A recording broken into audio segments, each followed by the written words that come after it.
jail. Jail sucks. The food sucks, the beds suck, the blankets suck, the phones suck, visitation sucks, using the bathroom in front of other people sucks. Everything about it sucks. Withdrawing in jail sucks. It's a terrible experience. What we're going to be talking about today is how to survive jail from the top to the bottom. Let's just imagine it's your very first time in jail. I'm going to walk you through some simple tips and tricks that if you ever find yourself going to jail, or you know you're about to have to go to jail, that you can avoid some of the same mistakes that I made, and you can have a little bit more enjoyable of a time. So the first thing I'll say about jail is the cliche that you say you need to do your time and not let your time do you is incredibly important. When you go in there, you have to realize you can either sit around and be sad and be depressed, or you can try and make the most of your time. Guys, it's getting juicy. Go ahead and like this video, share this video, and comment down below if you have experience with jail or even something about recovery, and Richie will make sure you guys are entered to get a free shirt. Here's a box full of them. Let's go. So the first tip of how to survive jail is don't ask too many questions. Don't go in there trying to be everybody's best friend right off the bat. You'll see with this, a lot of these things are walking a fine line. You have to do things just the right way in order to not come off the wrong way. So when you go into jail, don't walk up to people and start asking them what they're in for. You might not like the answer, and they might not like you prodding and questioning you. They might think you're a snitch. So what you need to do when you first go in there, you need to kind of, keep to yourself a little bit. Just observe the area. Figure out what kind of a jail you're in. Every jail's different. Some jails are more chill than others. Some are absolutely off the chain and insane. Some have people getting stabbed. Some jails are not that bad, but you need to watch and observe. You want to be looking for three things. You want to look for who the rowdiest people are, who the quietest people are, and who seems to be in charge. And the reason that you do that, you look for the rowdy people. Those are the most likely people that may start a fight with you, that may try and provoke you just because they're so bored. A lot of times they call it wrecking on people, and that's just you mess with people because you literally have nothing else better to do. When I was in jail, we used to do it to people all the time. We would get bored and we would just mess with them. We'd play pranks on them. We'd play jokes on them. Some of the more intense or hardcore inmates would, extort people. They would come up to them and say, if you don't give me your commissary, I'm gonna beat your ass. And that's just how it was. The reason you're looking for the people who are most quiet is sometimes those are your most dangerous individuals. Sometimes those are the people that you absolutely do not want to piss off, because if they're keeping to themselves, they're keeping their head down, they're trying to not provoke themselves, they're trying to not get pissed off, but if you do mess with them, they're probably going to beat your ass. The third thing, looking for who's in charge or who the leaders are. You want to respect these people, but not let them take advantage of you. The biggest thing is to not try and come off as somebody that's trying to challenge one of the leader's authorities. You don't want them to see you as a threat, but at the same time, you don't want to be seen as a victim. So again, it's balancing that fine line between being a victim and not being a threat. So you have to carry yourself in a certain way, and this is what I had to learn early on. One jail story that I can tell you that I learned real quick was the first time I had to do a serious amount of time in jail. I think I ended up doing 7 or 8 months. So I'd never sat in jail more than a couple days before this. So I came in, I was detoxing, I was withdrawn, I was feeling terrible. I was a lot smaller than I am now. I was probably 160, 170 pounds. Had long ass hair out to here, not my bald chrome dome like I do now. I had no clue how I was supposed to act. I was withdrawn, so I felt horrible, so I just kind of kept to myself. I kept quiet, and you'll learn that when people mess with you, they'll joke with you. And you need to respond to them. You need to joke back, because if you just say nothing, they're going to start to think that you're a bitch or you're a target. So you need to joke back with people, but not provoke them either. It's best to just have a simple response and interact with people. Carry yourself in a way that they know that you're not afraid, but you're not looking for trouble either. Now, where I made my mistake was that I was feeling horrible. I was withdrawn. I just didn't want to talk to anybody. So I pretty much ignored everybody, or just was like, yeah, whatever. Somebody'd crack a joke on me, I'd be like, okay. Huh. And I wouldn't really say much. So I ordered my first order of commissary. I ordered a pretty big order. It's probably $80 worth of commissary, which is another mistake that you might not want to do right away. Your first commissary order, don't place a huge order because people are going to try and test you and see if they can take that stuff from you. Get a small order. Get just enough of what you need. As you go on and get more comfortable, sure, order a little bit more. But if you're worried about having to fight anyone or you're not confident in your own physical abilities, never order a bunch of commissary because people will try and test you. They will try and take it from you. So my first mistake was I ordered a bunch of commissary. I was withdrawn. I was dope sick. So I'm in my cell, just laying down. It's right after breakfast, and this kid comes in and he says, "Say, man, you're going to give me this, this, and this, and these cookies, and I'm going to let you keep this. I'm going to be nice and let you keep it. That's what you're going to give to me, or I'm going to beat your ass." So I'm still pretty dope sick at the time. I don't really feel like messing with anybody, but I'm not about to let somebody just push me around and boss me around either. I was a lot smaller than I am now, but I was still pretty strong, so I felt confident in defending myself. And even if you don't feel confident in defending yourself, you still need to fight. If someone tries to fight you, you absolutely need to fight back. Even if it's some 300-pound dude that you know is gonna whoop your ass, I promise you, you wanna fight back or you're gonna get a lot more ass beatings in the future and people are going to take advantage of you. Now, if you stand up for yourself and take a beating one time, people are gonna respect you. They know that at least you're gonna go down swinging. You're not an easy target. What they're gonna do is move on to the next guy that's not gonna fight back. Why would they take the time to fight you, maybe get punched in the face a couple times, when they could just go to somebody else that'll just give them the shit? From you, they have to physically take it from you. They're not going to waste their time if you give them, you know, at least a little bit of challenge. So I say, okay. I said, well, thanks, man. I'm glad you let me keep this stuff. I'm just real sick. So I bend down and I act like I'm going to grab these cookies to hand to this kid.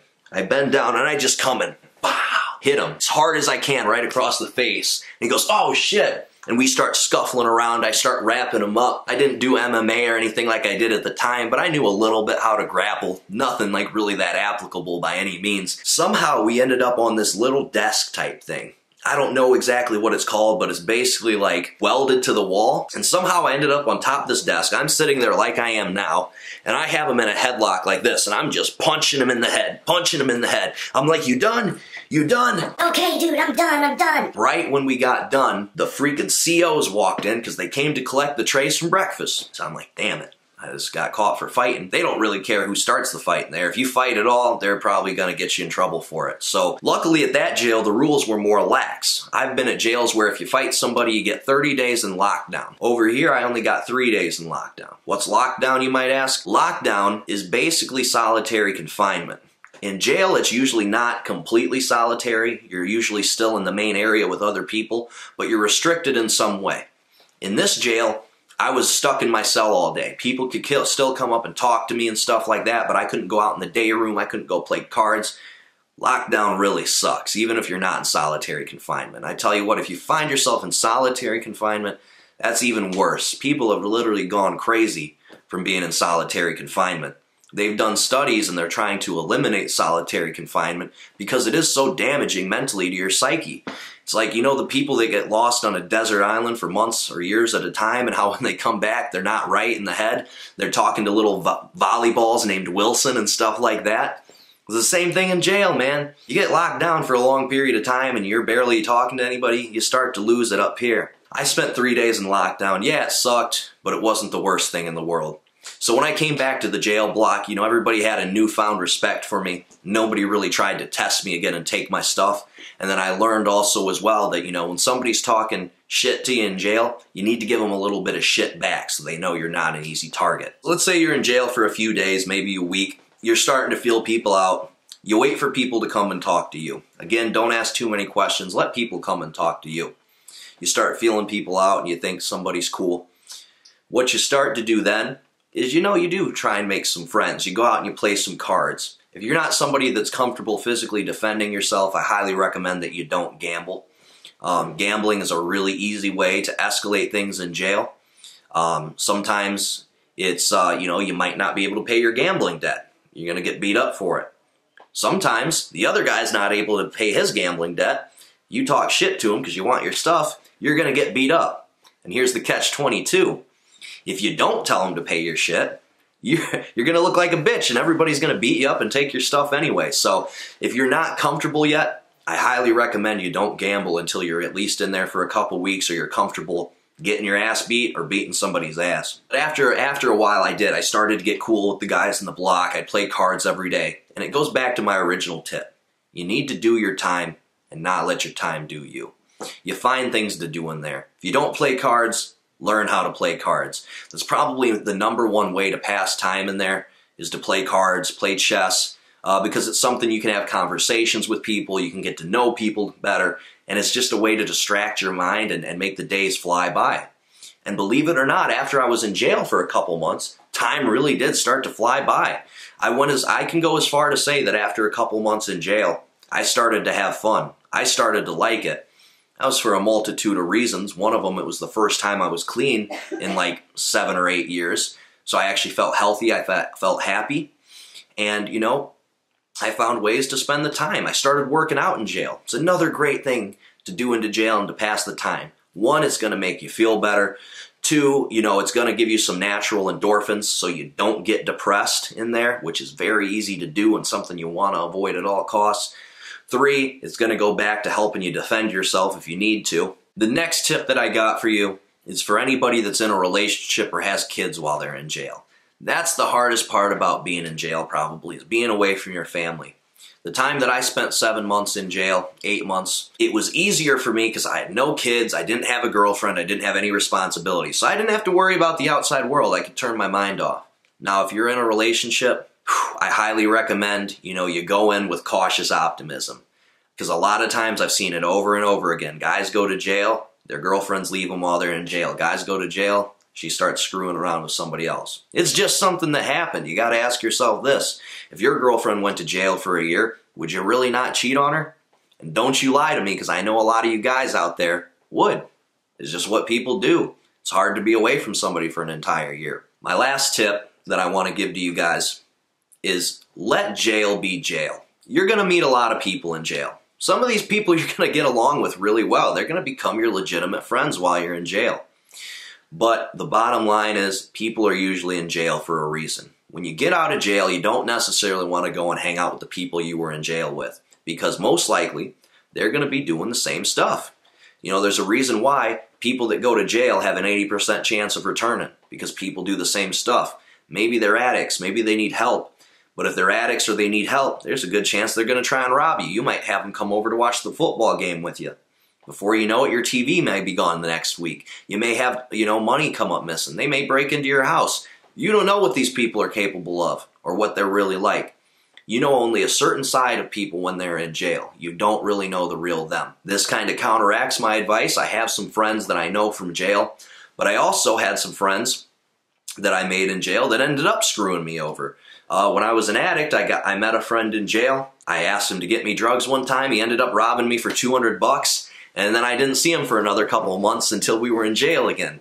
And you guys can imagine how that conversation went between us. It was very interesting, I'll tell you that much. You know, most likely the people that you're friends with in jail will screw you over on the streets. So let jail be jail. In closing, if you follow these simple pieces of advice, you're probably going to be okay in jail. Does that mean you're not going to run into problems? No, absolutely not. Anything can happen in jail, just like anything can happen in prison.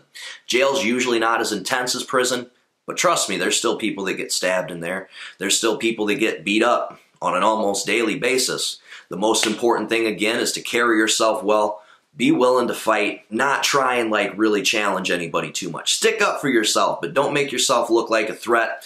Don't make yourself a target by ordering a bunch of food or loaning people stuff. That's the last piece of advice I'll give you. Don't front anybody anything. Don't let anybody borrow anything, because most likely, most of us that are in jail are convicts. We're addicts. We're looking for any way to take advantage of somebody. So if you're loaning out stuff in jail, most likely they're not going to pay you back. And then you're back in that same situation. It's a catch-22. Either you need to fight them to keep your dignity, and you're risking getting locked down, you're risking getting your ass beat, catching new charges, or you let them get away with it, and then you look like a bitch and more people will steal from you. So don't put yourself in situations where you have to fight people to keep your respect. I hope you guys enjoyed the video. Little bit different video today. If you haven't done so already, please take the time to subscribe to the channel, like this video, and comment what your experience with jail is. Even if you've never been, tell me what you think about jail, or tell me how you think you would do in jail. I really appreciate you guys taking the time to like, comment, and share these videos. Subscribe to the channel. It helps me reach more people. I love you guys so much, and we'll see you soon.